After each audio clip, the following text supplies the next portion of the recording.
Good morning. SVM YouTube channel पर आप सभी का हार्दिक स्वागत है। आज हम कक्षा 12 मानव भूगोल के अंतर्गत अध्याय 10 विश्व परिवहन एवं संचार के अंतर्गत अध्ययन करेंगे वायु परिवहन का। तो देखिए, वायु परिवहन संसार का सबसे महंगा परिवहन है और संसार में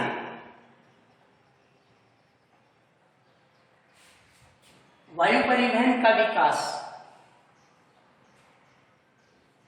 प्रथम विश्व युद्ध के बाद हुआ, या हम कहें 1914 से 1919 के बाद हुआ। 20वीं शताब्दी के उत्तरार्ध से इस वायु परिवहन का प्रचलन बड़ा तेज गति से बढ़ा और वर्तमान युग को हम हवाई युग भी कह सकते हैं। आजकल अत्यंत तीव्र गति से चलने वाले वायुयान आकाशीय यातायात के लिए प्रयुक्त होने लगे हैं। परिवहन की दृष्टि से ये सबसे तीव्र किंतु सबसे महंगा परिवहन है। यही कारण है कि वायुयानों के द्वारा सामान्यतः हल्की, कीमती तथा शीघ्र नष्ट होने वाली वस्तुओं को भेजा जाता है। वायु यातायात सस्ती तथा भारी वस्तुओं के परिवहन के लिए उपयुक्त नहीं होता। फिर दूसरी बात, ऐसे पहाड़ी क्षेत्रों या ऐसे दुर्गम क्षेत्र में जहां जल परिवहन या स्थल परिवहन का विकास संभव नहीं हो पाया, वहां पर यह वायु परिवहन अत्यंत ही उपयोगी सिद्ध हुआ है। वहां भी छोटे वायुयान या हेलीकॉप्टर द्वारा यात्रियों या सामानों को पहुंचाया जा सकता है। दूसरी सबसे बड़ी बात कि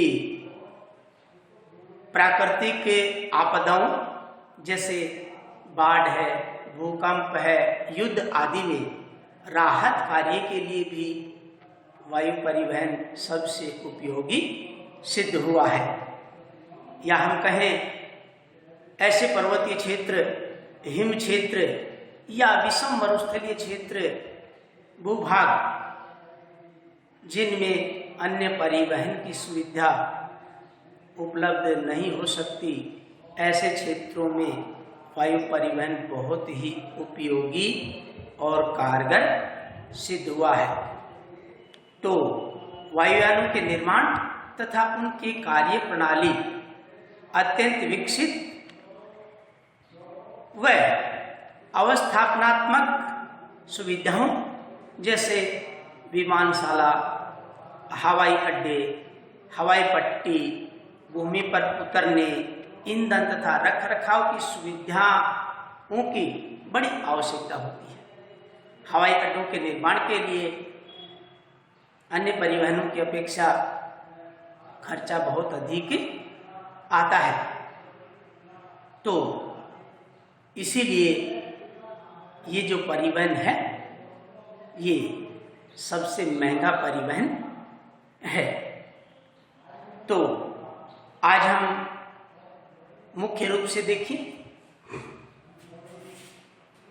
संसार में वायु परिवहन का विकास जैसा कि बताया था प्रथम विश्व युद्ध के बाद शुरू हुआ, सन 1914 से 1919। वर्तमान युग को हवाई युग भी कहा जाता है। प्रथम वायुयान राइट ब्रदर्स ने 1903 में बनाया। हल्का, कीमती व शीघ्र खराब होने वाले माल को वायु परिवहन में प्राथमिकता दी जाती है।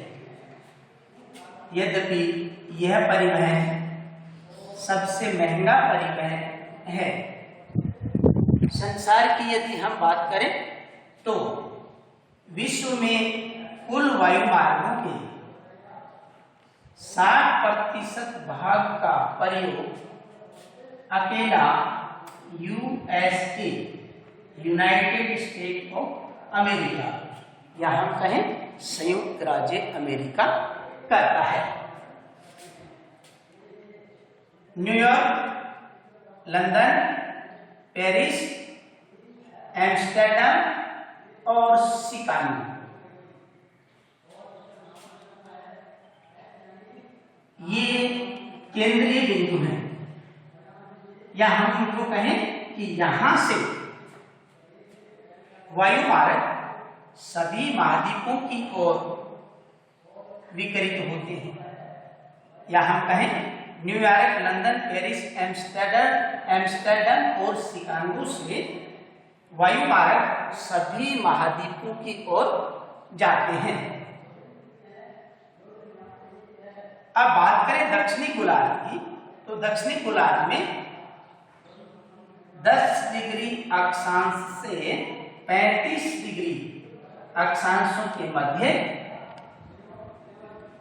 सीमित वायु सेवाएं उपलब्ध हैं, और उसका कारण है कि 10 डिग्री से 35 डिग्री अक्षांशों के मध्य विरल जनसंख्या, सीमित स्थलबद्ध और कम आर्थिक विकास के कारण सीमित वायु सेवाएं उपलब्ध हैं।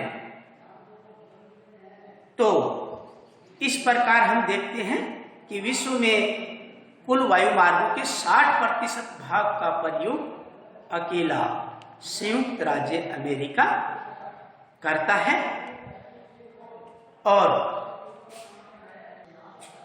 ब्रिटेन का वाणिज्यिक वायु परिवहन का प्रयोग अनुकरणीय है या सराहनीय है। संयुक्त राज्य अमेरिका के मुख्य रूप से उत्तरोत्तर अंतर्राष्ट्रीय नागरिक उड्डयन का विकास किया है। आज 250 से अधिक वाणिज्यिक एयरलाइंस द्वारा विश्व के विभिन्न भागों में नियमित सेवाएं दी जा रही हैं। जैसे हम बात तो काफ़ी जो दूरियां हैं वो बहुत ही नज़दीक आ गई हैं। वायु परिवहन के विकास के कारण कोई महाद्वीप, कोई देश दूर नहीं रहा।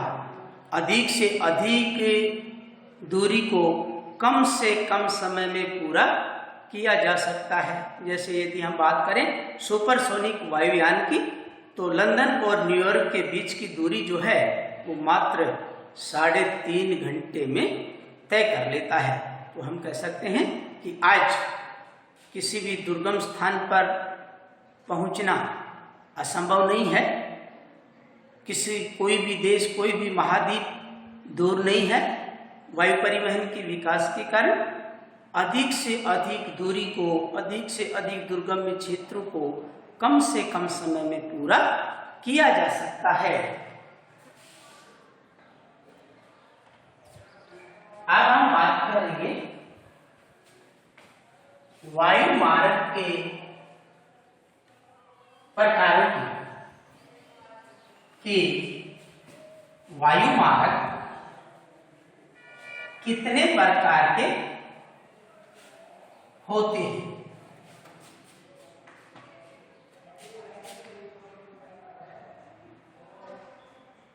विश्व में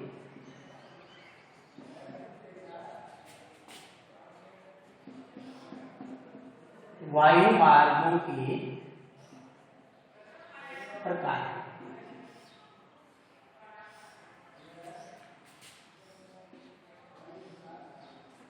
विश्व में 6 प्रकार के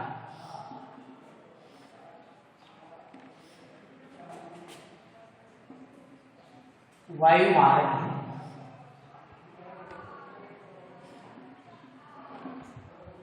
कितने प्रकार के? 6 प्रकार के। उन 6 प्रकार के वायु मार्गों में पहला जो मार्ग है, पहला वायु मार्ग है अंतर्महाद्वीपीय वायु मार्ग। अंतर्महाद्वीपीय जैसा कि नाम से विदित है, एक महाद्वीप से दूसरे महाद्वीप। तो देखिए ये वायु मार्ग एक महाद्वीप के देशों से दूसरे महाद्वीप के देशों तक जाते हैं। ये सबसे लंबी यात्रा के वायु मार्ग हैं। जैसे पहला वायु मार्ग है न्यूयॉर्क, लंदन, पेरिस, रोम, काहिरा, दिल्ली, मुंबई, कोलकाता, हांगकांग, टोक्यो वायु मार्ग। ये सबसे लंबा अंतर्महाद्वीपीय या हम कहें ग्लोबीय वायु मार्ग है। इसी प्रकार से दूसरा मार्ग हम ले सकते हैं New York, San Francisco, Honolulu, Hong Kong, Adelaide, Perth मार्ग, जो प्रशांत महासागर को पार करता है। दूसरा है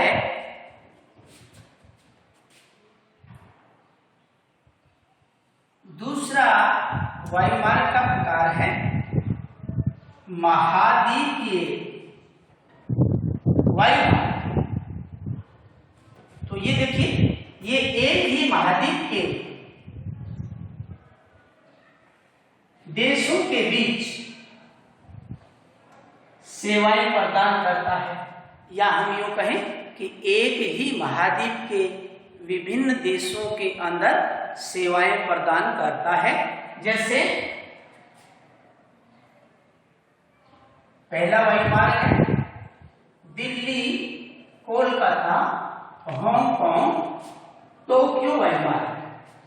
तो देखिए ये सभी एशियाई देश है, या हम कहें कि एशिया महाद्वीप के देश है।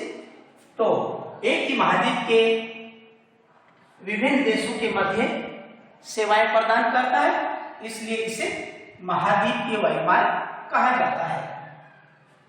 इसी प्रकार से हम दूसरा उदाहरण हम ले सकते हैं, जैसे लंदन, पेरिस, फ्रैंकफर्ट, प्राग, वर्षा महाद्वीपीय वायु मार्ग। तीसरा प्रकार है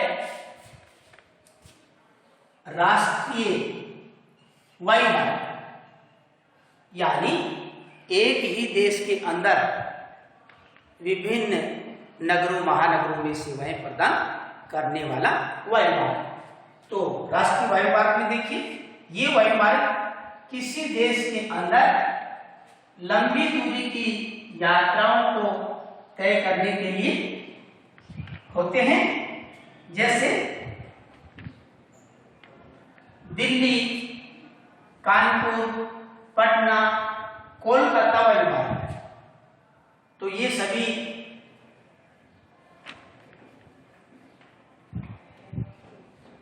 भारत के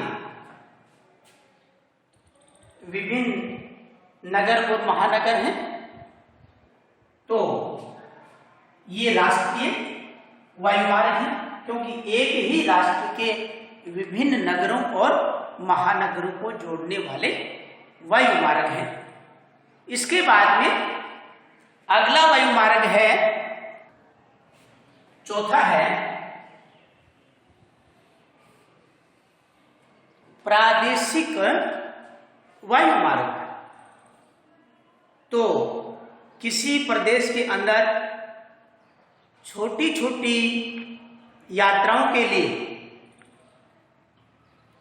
समय की बचत के लिए वायुयान के द्वारा छोटे प्रदेशों को जोड़ा जाता है। जैसे धनी देशों में संयुक्त राज्य अमेरिका, पूर्वी सोवियत संघ, Germany, Britain, Japan, Canada, Australia आदि में ऐसे प्रादेशिक वायु मार्गों का विकास हुआ है जो अधिकाधिक उत्तरोत्तर वर्धित दर पर है, बढ़ती हुई दरों पर है।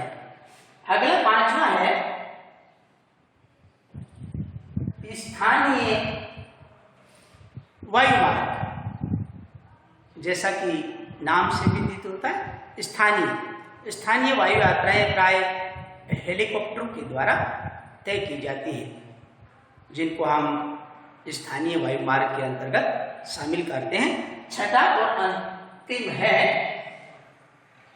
सामरिक वायु मार्ग, या हम कहें सैनिक, युद्ध, राजनीतिक, कूटनीतिक महत्व की वायु यात्राओं के लिए सभी राष्ट्र अध्यक्षों, प्रशासनिक वर्गों की विभिन्न यात्राएं विभिन्न प्रकार के वायुयानों, हेलीकॉप्टरों आदि के द्वारा की जाती हैं। ऐसे वायु मार्गों को हम सामरिक वायु मार्ग कहते हैं। युद्ध की दृष्टि से देखें, सैनिकों को तुरंत लाने ले जाने की दृष्टि से देखें, या अन्य किसी प्रशासनिक कार्यों के लिए विभिन्न प्रकार की जो यात्राएं हैं, जो विभिन्न प्रकार के छोटे बड़े वायुयानों के द्वारा या हेलीकॉप्टरों के द्वारा यात्राएं की जाती हैं, उनको हम सामरिक वायु मार्ग कहते हैं। तो इस प्रकार से विश्व में 6 प्रकार के वायु मार्ग पाए जाते हैं। अब हम आगे अध्ययन करेंगे विश्व में वायु परिवहन का महत्व। विश्व में वायु परिवहन का क्या महत्व है? जैसा कि अभी हमने पढ़ा कि आज के युग को हम हवाई युग भी कह सकते हैं। तो हर क्षेत्र में बहुत ही महत्वपूर्ण सिद्ध हुआ है वायु परिवहन। तो मुख्य बिंदु के अंतर्गत देखिए, नागरिक उड्डयन में वायु परिवहन का बहुत बड़ा महत्व है। राष्ट्रीय तथा अंतर्राष्ट्रीय स्तर पर लोगों एवं माल को परिवहन में करने में वायु परिवहन का बहुत महत्व है। इसमें एक स्थान से दूसरे स्थान पर यात्रा करने में, सामान को लाने ले जाने में बहुत ही कम समय लगता है, या हम कहें तुरंत एक महाद्वीप से दूसरे महाद्वीप में पहुंचा जा सकता है। उसी प्रकार से व्यापारिक क्षेत्र में भी वायु परिवहन का बड़ा महत्व है।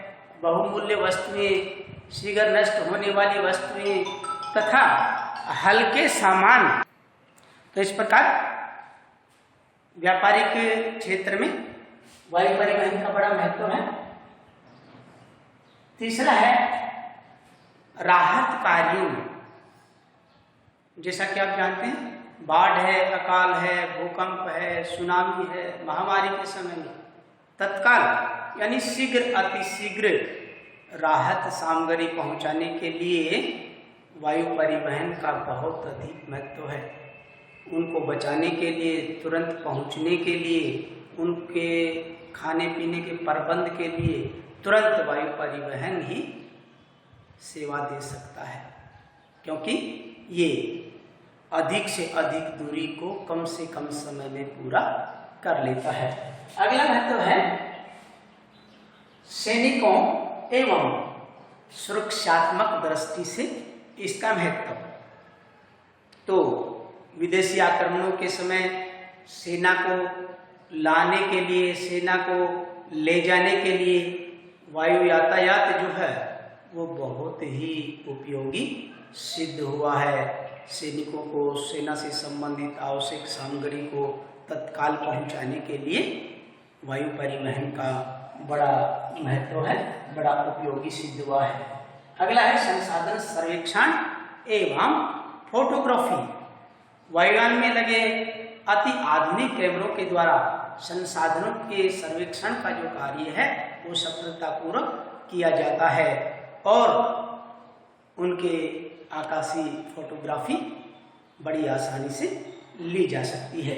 इसी प्रकार से कृषि के क्षेत्र में यदि हम देखें तो कृषि के क्षेत्र में भी वायु परिवहन का, वायु यातायात का बड़ा महत्व है कि विमानों के द्वारा बीजों को बिखेरना, खाद देना, कृत्रिम वर्षा करना, विभिन्न प्रकार की जब बीमारियां आती हैं तो कीटनाशक दवाओं का छिड़काव करना। जैसे कि मान लो जब टिड्डी आती है, जैसे टिड्डी दल पूरी फसल को चौपट करने वाले एक प्राकृतिक आपदा है, तो वैसे में तुरंत वायुयानों के द्वारा, हेलीकॉप्टरों के द्वारा उन पर दवा आदि छिड़की जा सकती है। तो कृषि क्षेत्र में भी इसका बहुत बड़ा महत्व है। इसी प्रकार से पहाड़ी और दुर्गम क्षेत्रों में भी वायु परिवहन का बड़ा महत्व है। ऐसे पहाड़ी क्षेत्रों या दुर्गम क्षेत्रों में जहां जल परिवहन या हम कहें स्थल परिवहन संभव नहीं होता है, ऐसे क्षेत्रों में वायुयानों के द्वारा या हेलीकॉप्टरों के द्वारा अति शीघ्रता से तुरंत वहां पहुंचा जा सकता है, यात्रियों को पहुंचाया जा सकता है, उन तक सामान पहुंचाया जा सकता है। तो इस प्रकार से परिवहन का, वायु परिवहन का हर क्षेत्र में बड़ा महत्व रहा है। तो ये था आज का अपना वायु परिवहन। आज के लिए इतना ही। नमस्कार। आपका दिन मंगलमय हो।